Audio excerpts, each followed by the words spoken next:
उषा, तुम्हारी आंखों में आंसू?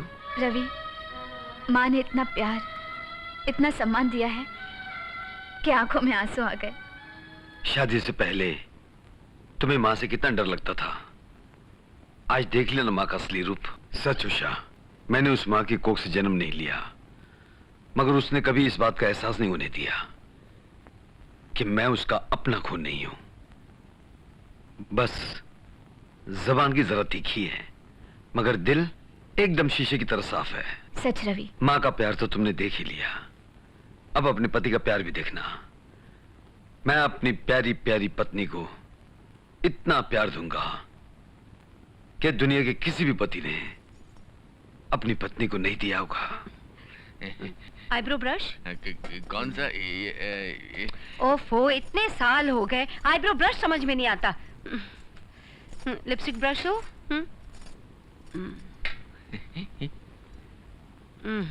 शिट, मेरी साड़ी नीचे कर दो ना।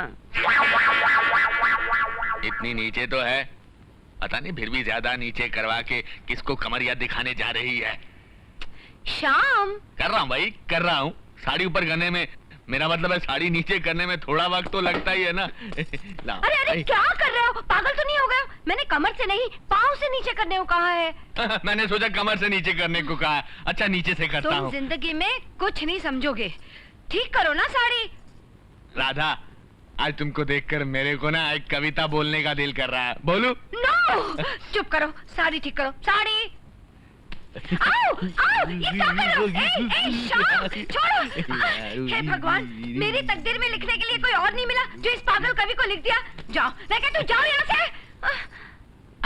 राधा, तुम्हें ऐसी हालत में देखकर मुझे एक और कविता याद आ रही है। बोलू? शट अप, मुझे कोई कविता नहीं सुननी, जाओ यहाँ से। न जाने इस पागल के साथ मैंने इतने साल कैसे निकाले। तुम मेरे सामने हो, तेरी जुल्फे हैं खुली, तेरा आंचल है। अरे बस करो तुम्हारी ये सड़ी हुई कविता। सुनो, मुझे शाम को पार्टी में जाना है, मेरे सारे कपड़े इस्त्री करके रखना। और हाँ, वो जो ब्यूटी पार्लर है ना जहाँ तुम जाते हो, वहाँ जाके मेरी वो ब्राउन कलर की विग लेके आना, ओके?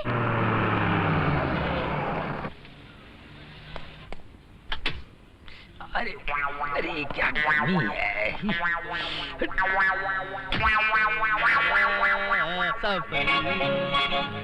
श्याम सुंदर, श्याम सुंदर, श्याम सुंदर।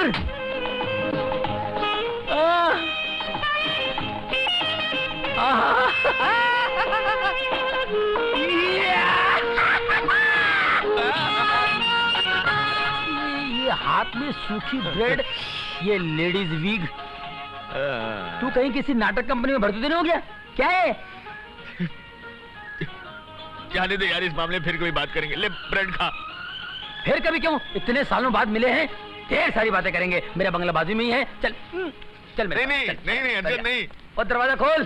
गुज्जा बैठ जा, ठंडे में बैठ मेरी जान। श्याम बैठ। बस ये समझ ले कि तेरा दोस्त उस घर का गुलाम बनकर रह गया। खैर मेरी छोड़, तू अपनी सुना। तू यहाँ क्या कर रही है? क्या कर रही है? अंदर रसोई में कुछ काम नहीं है क्या? हैं? चलो, ये लो। जी कबाड़ में। जी स्वामीनाथ। क्या बोली भाभी? स्वामीनाथ, देखा, मैंने भी तेरी तरह पैसे वाली बीवी ढूंढी थी, लेकिन सुहाग रात के दिन ही मैंने बिल्ली मार ली। तब से मेरे उंगलियों के इशारों पर नाच रही है और पूरा चोर बाजार। चोर बाजार? चोर बाजार बोला? शेर बाजार, इस हर्षद टोपी के इशारे पर। हर्षद टोपी? तू समझेगा नहीं यार। मैं तुझे ऐसा तैयार करूंगा कि तेरी बीवी भी तेरे उंगलियों के इशारों पर नाचेगी। नहीं नहीं, ये नामुमकिन है। अरे मैं शेर बाजार का दलाल हूँ, नामुमकिन को मुमकिन बनाना मेरा धंधा है। इधर हर काम उल्टा करता। ये क्या बोल रहा है? अरे फट जाएगी।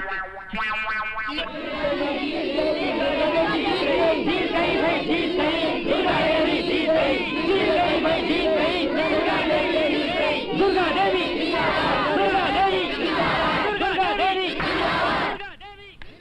दुर्गा देवी, दुर्गा देवी, दुर्गा भाई, इलेक्शन से पहले ये वादे, ये नारे कितने अच्छे और मीठे लगते हैं।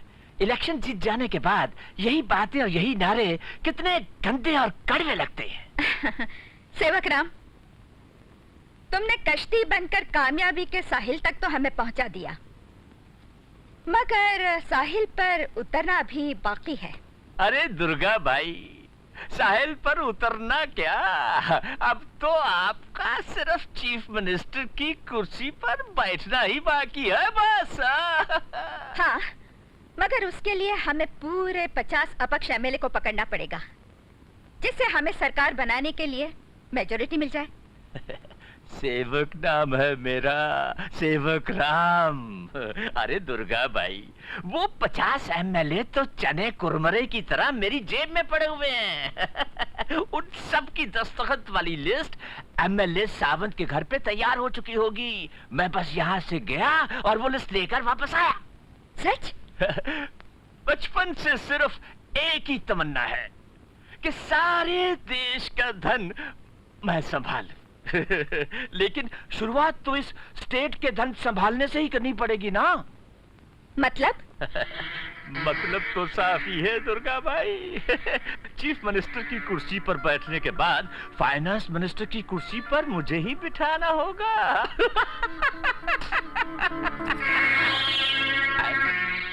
ये क्या है? सेवक राम, तुम्हारी सेवाओं का फल। यानी कि फाइनेंस मिनिस्टर बनने से पहले ही खजाने की चाबी। खजाने की नहीं, नई एम्बेसडर कार की चाबी हमारी तरफ से तुम्हें प्रेजेंट।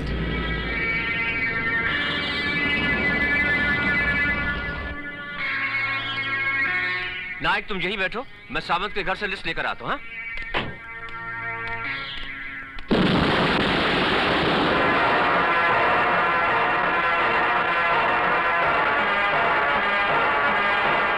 What? हाँ। लेकिन ये खुशखबरी सारे घर को मैं सुनाऊंगा, ओके? सर, कोई खुशखबरी हो तो हमें भी सुना दीजिए। मिस्टर साठे, सारे स्टाफ में मिठाई बांट दीजिए। जी। मैं बाप बनने वाला हूँ। हेलो, ओह मिसेस खटाऊ, अरे हम तो आप लोगों के सेवक हैं। अरे आप लोगों की दया से सब कुछ हुआ है। बहुत बहुत शुक्रिया। हाँ जी, ओके। मुबारक हो माँ। थैंक यू वेरी मच बेटे, थैंक यू वेरी मच। दुनिया वालों ने तो हमें बहुत मुबारकबाद दी है, लेकिन हमें कोई खुशी नहीं मिली है जो अपनों की जबान से सुनकर मिली है।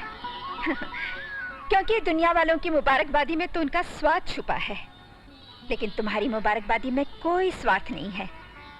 इस इलेक्शन की जीत पर हम मुबारकबादी लेते लेते थक गए हैं। टेलीफोन्स पे टेलीफोन, मैसेजेस पे मैसेजेस, टेलीग्राम्स पे टेलीग्राम्स। लेकिन माँ, मैं तो तुम्हें दूसरी बहुत बड़ी खुशी की मुबारकबाद देने आया हूँ। दूसरी खुशी? ऐसी कौन सी खुशी है जिसकी मुबारकबादी हमारे चीफ मिनिस्टर बनने की खुशी से बढ़कर है? तुम दादी बनने वाली हो माँ, और उषा माँ बनने वाली है। इसमें कौन सी नई बात है?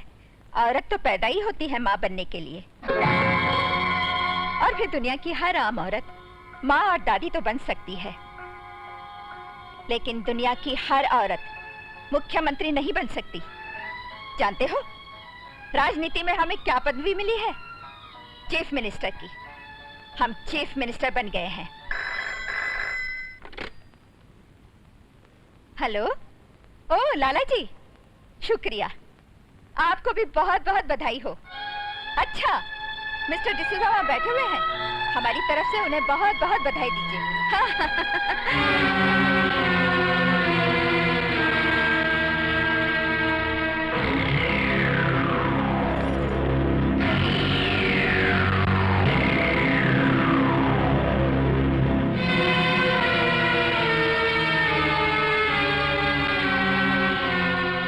दुनिया में जीने से तो बेहतर है। गुड नाइट कहते हुए मुंह में दर्द होता है क्या? जब नाइट का ही कोई ठिकाना नहीं तो फिर गुड नाइट कहने का क्या मतलब राधा जी? क्योंकि तकदीर में अपनी लिखा है बालकनी में सोना, अब तो यही है अपना जिंदगी भर का रोना।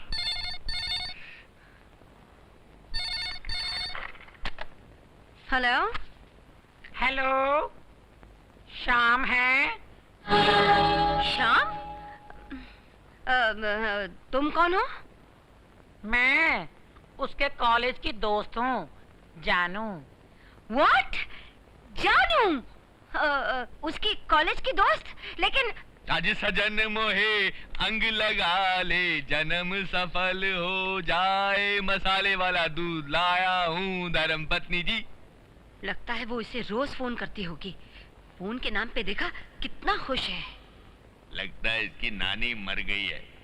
क्या मुंह लटक गया है फोन पर लड़की की आवाज सुनकर। तुम्हारा फोन है। मेरा फोन? मुझको कौन फोन करेगा? हर्षद का होगा। ऐसा करो तुम फोन रख दो, तुम डिस्टर्ब ना हो, मैं बाहर से फोन उठा लूंगा।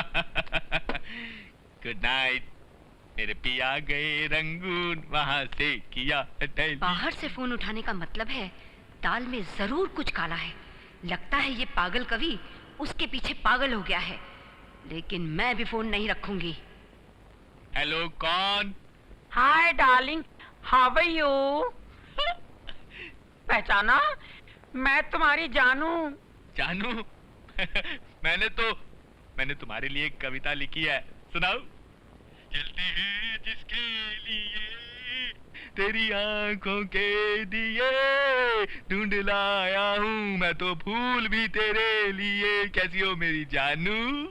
हाँ, तुम्हारे बिना कैसी हो सकती हूँ? तुम दिन में मिलते हो तो कितना मजा आता है, मगर एक कमबख्त रातें नहीं कटती ना। मैं चाहती हूँ कि हम साथ रात भी गुजारें।